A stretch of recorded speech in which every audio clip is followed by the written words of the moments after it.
Aquele único dente não passava do dente de um extinto suíno. E esse é o caso de como um porco fez com que um evolucionista fizesse papel de símio. Eu acho que o homem sempre foi o homem. A evidência científica demonstra isso. E, portanto, é bastante consistente com o relato da criação, como é apresentado no livro do Gênesis. Nos bastidores e ocasionalmente, quando fala de maneira bastante discreta, o evolucionista afirma que realmente não há provas de que o homem tenha se desenvolvido a partir do macaco.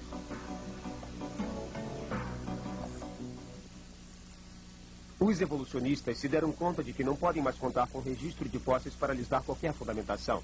Então, o que fizeram foi surgir com uma alternativa bastante engenhosa para a teoria da evolução darwiniana. Eles a chamam de o conceito de equilíbrio pontuado. Uma das conquistas da teoria evolucionista nos últimos 10 ou 15 anos seria de que, ao invés de se desenvolver gradualmente no transcorrer de longos períodos de tempo, a evolução aconteceu em surtos bruscos e, ao longo desses surtos rápidos, havia um período onde nada acontecia. Acontece que isso resolve todos os tipos de problemas intelectualmente para os evolucionistas. Ele nem precisa procurar pela amostra de fóssil. Não há evidência nos registros de fósseis que um animal tenha se transformado em outro tipo de animal. O equilíbrio pontuado chega e diz que populações isoladas de animais evoluíram rapidamente e não deixaram rastro, mas este é um argumento de falta de dados. Não há formas de transição. E isto é usado como prova pela vertente da teoria da evolução chamada equilíbrio pontuado. Isso é ciência de má fé. Com essa nova informação, estamos tentando rever nossa visão da evolução, e o que está surgindo é uma síntese bem mais poderosa das teorias evolutivas. Eu penso que a teoria do equilíbrio pontuado seja uma tentativa desesperada para salvar a teoria da evolução. O equilíbrio pontuado, enquanto tenta explicar a falta de formas intermediárias entre espécies vizinhas, negligencia tocar na verdadeira indagação. Por que não há transição entre as principais categorias de formas de vida? Uma resposta extraordinária foi fornecida pela teoria do monstro esperançoso, de Goldsmith. Quem acreditaria, por exemplo, que um réptil coloque um ovo e que uma ave saia do ovo, como Goldsmith afirmou sobre sua teoria quando ele surgiu com a ideia? Estamos retrocedendo às fundações dos princípios evolucionários e avaliando novamente como o mecanismo de evolução ocorre. Infelizmente, eu acho que um certo número de pessoas que não pertencem ao campo da ciência, mas que lidam com a evolução, interpretam isso como uma forma de lançar dúvidas sobre o que chamo de fato da evolução. O que isso nos diz é que os evolucionistas estão com medo. Parece que quase todo novo desenvolvimento na ciência está convergindo para destruir a evolução. Quer estejamos falando sobre novas descobertas em astronomia, ou em paleontologia, ou em biologia, isso é verdade. Eu, de repente, me dei conta de que há poucas provas para a teoria da evolução. E, apesar disso, eu a havia aceito como verdadeira desde uma idade bem jovem.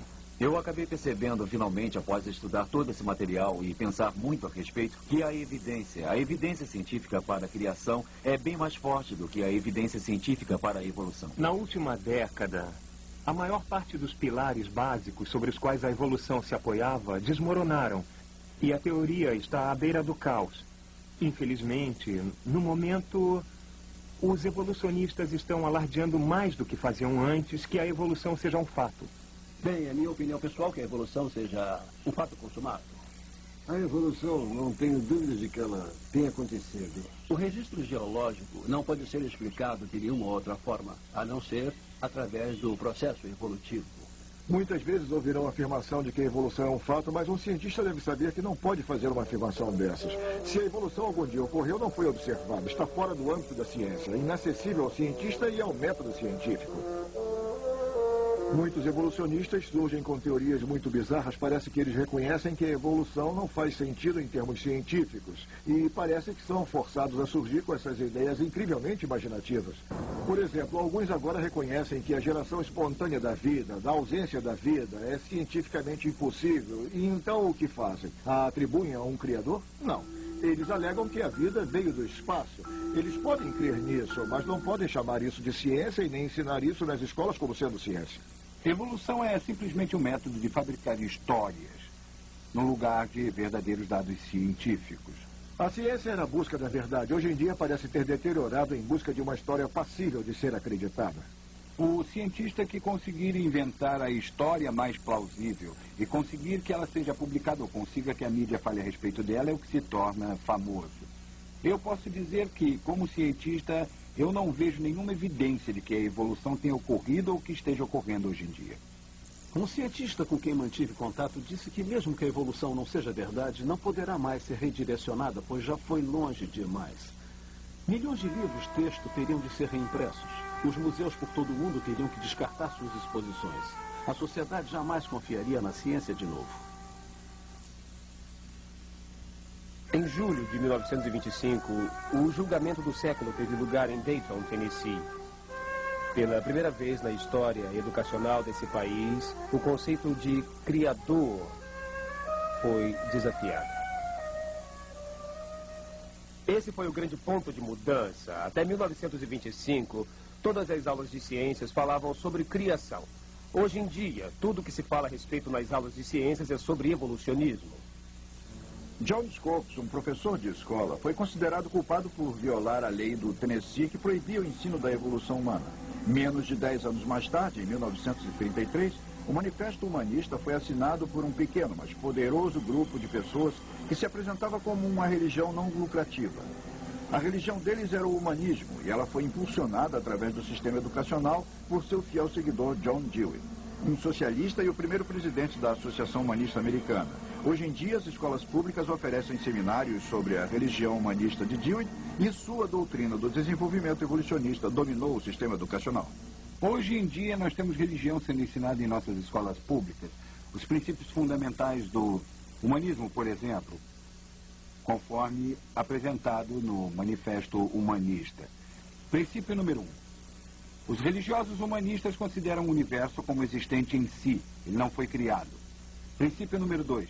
O homem é o produto de um longo processo natural, que é a evolução. Poucas pessoas originalmente tiveram controle sobre o sistema educacional desta terra. Uma das coisas que era imperativa que eles utilizassem em seu programa era o evolucionismo.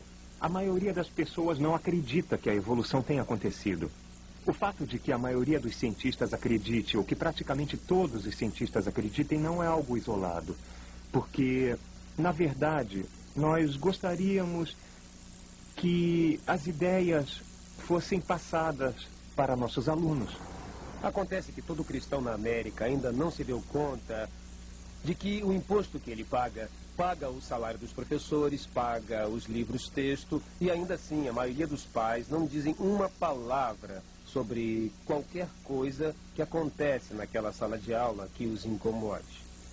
Não é possível pensar que os pais permitam uma doutrinação ímpia sobre o evolucionismo.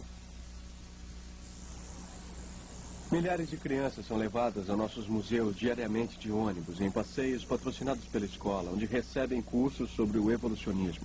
E da mesma forma que na União Soviética, essa religião de ateísmo é apresentada como um fato, sem que pontos de vista alternativos tenham permissão para serem expressos. O advogado Wendell Berger defendeu uma causa para uma apresentação equilibrada entre a ciência da criação e o evolucionismo na Suprema Corte Americana. Ele é o autor do livro A Origem, Revista das Espécies. Para mim, a principal questão é a liberdade acadêmica. Porque ninguém está querendo excluir o evolucionismo das escolas públicas enquanto ensinam a teoria da criação. Eles, ao invés disso, os evolucionistas tentam excluir as alternativas. Enquanto, em geral, pregam o ensino exclusivo do evolucionismo. Acho que o criacionismo deveria ser ensinado na escola simplesmente porque todas as boas ideias devem ser ensinadas. Eu acho que não devemos ter medo das ideias, quer sejamos contra elas ou sejamos a favor delas. Mas acho que todos devem ter acesso a ambos os lados da questão. 86% do público americano acha que a teoria da evolução deveria ser ensinada em conjunto com a teoria científica da criação. De acordo com uma pesquisa da AP, noticiário da NBC por todo o país. Eu acho que o criacionismo deveria ser ensinado na escola, porque ele é uma parte do que somos e acho que deveria ser ensinado com a mente aberta, sem uma entonação religiosa. Os advogados por todo o país, mais de 2 contra 1, concordam que seja constitucional ensinar a teoria da criação juntamente com a teoria da evolução. E os advogados acreditam que ambas deveriam ser ensinadas em escolas públicas. O criacionismo deveria ser ensinado em nossas escolas. Tempo igual deveria ser dado para a evolução e para a criação. 42,3% dos professores de biologia acreditam no ensinamento da teoria da criação, juntamente com a teoria da evolução. E o mesmo é verdadeiro para membros do Conselho de Escolas, 2/3 de acordo com uma pesquisa do Jornal de Conselhos de Escolas. Acontece que, apesar de toda a fumaça, a grande maioria do público americano acha que é injusto ensinar apenas a teoria da evolução. Não mais de 6% quiseram que apenas o evolucionismo fosse ensinado. Porém, há essa dominação